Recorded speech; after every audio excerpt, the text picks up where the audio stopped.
Hello everybody, my name is Rocío and I'm one of the supervising social workers for Brent fostering team. My role is to support foster families who look after children that have been placed with them. The aim of this video is to help you understand what fostering is about. In order to do that, I'm going to talk about different things like your own motivation to become a foster carer. I'm going to talk about the things that you need to consider before you apply, why children come into care, and also how you can help them, the difference that you can make when you become foster carers to look after one of these children.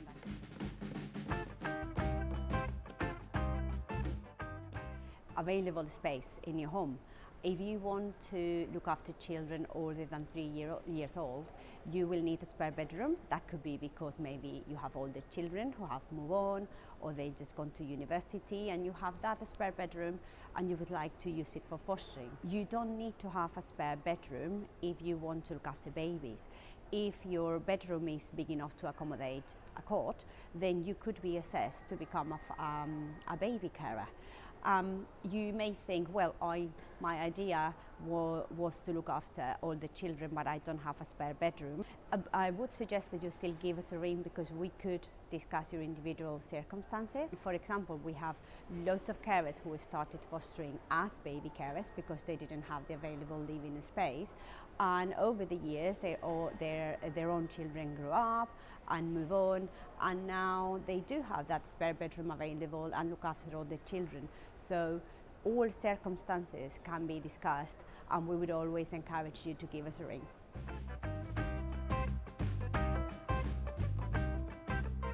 You have to be at least 21 to apply to become a foster carer, but there is no upper limit.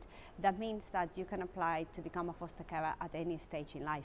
If you have the time, you want to help a child, please do give us a ring. You can be unemployed, you can be working full-time or part-time and still can apply to become a foster carer. So what you need to think about is how flexible your working hours are in order to accommodate the needs of the child that you're going to look after. If you want to become a baby foster carer, then you will need to be at home 24/7. Babies required your full attention throughout the day. As a foster carer, you will be required to attend different meetings, you will have to take babies and children to contact with the birth family. That means that you will have to think how fostering is gonna fit in with your lifestyle, and also how it may impact in your working hours and how you're going to manage this.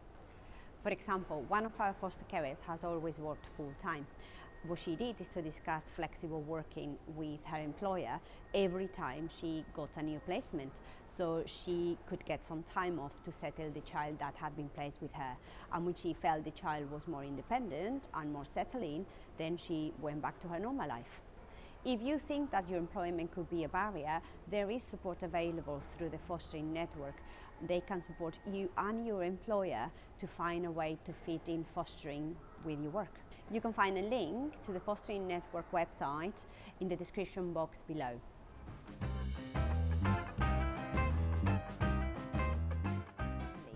If you have children of your own, it is very important that you think how fostering may impact on them.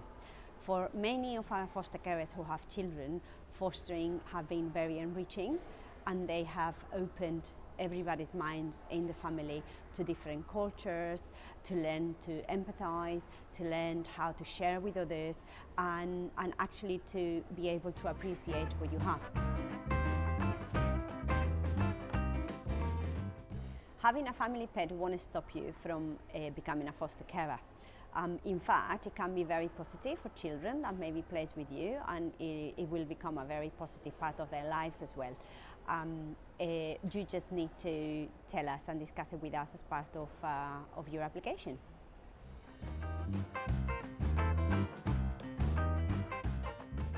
Children come into care for a wide variety of reasons, starting with abuse, neglect, drug and alcohol abuse within the family, domestic violence, mental health, sometimes conflict within the family, parents struggling to manage their children's behavior. Children are removed from their families, but that doesn't necessarily mean that they want to be placed in foster care. They have been let down more than once. and that leads to them presenting quite complex behavior and needs sometimes. It is very important that you're able to look past the child's behavior and understand the reasons why they may be behaving that way. All these children are going to need a safe home and your love, care and support to go through this very difficult experience and move on with their lives in the best possible way. In order to help them, you're going to have to be very empathetic, very resilient, and always remember not to take things personally. You're also going to have to be able to work as a part of a team. You're going to have to attend meetings, work with many different professionals, including social workers and other professionals from health and education, and you're going to have to support the child to maintain contact with their family. We have many positive examples of children being placed with foster carers from different backgrounds and religions, and how this worked really, really well, and it was very enriching for both the foster parent and the child.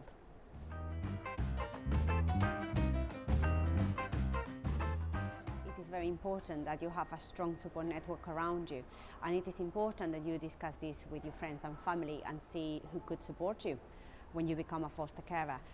For example, there will be times when things are going to be challenging and you will find it difficult emotionally, and you will need to talk to those people from your support network to help you through it.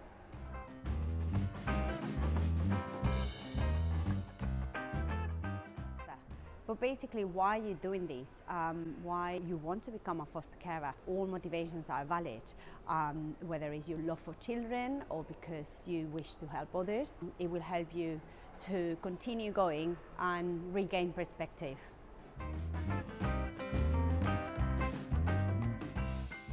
Fostering can be very challenging at times, but it can also be very, very enriching. You're going to have lots of support around you. You will have a supervising social worker who will help you meet the child's needs and will be there every time you need them. You will have support from other professionals, the child's social worker, from education, from health, and we are all there to support you and the child throughout this journey. We also offer lots of training opportunities for you and your family. You can find all the information you need in terms of the support we will offer in the description box below.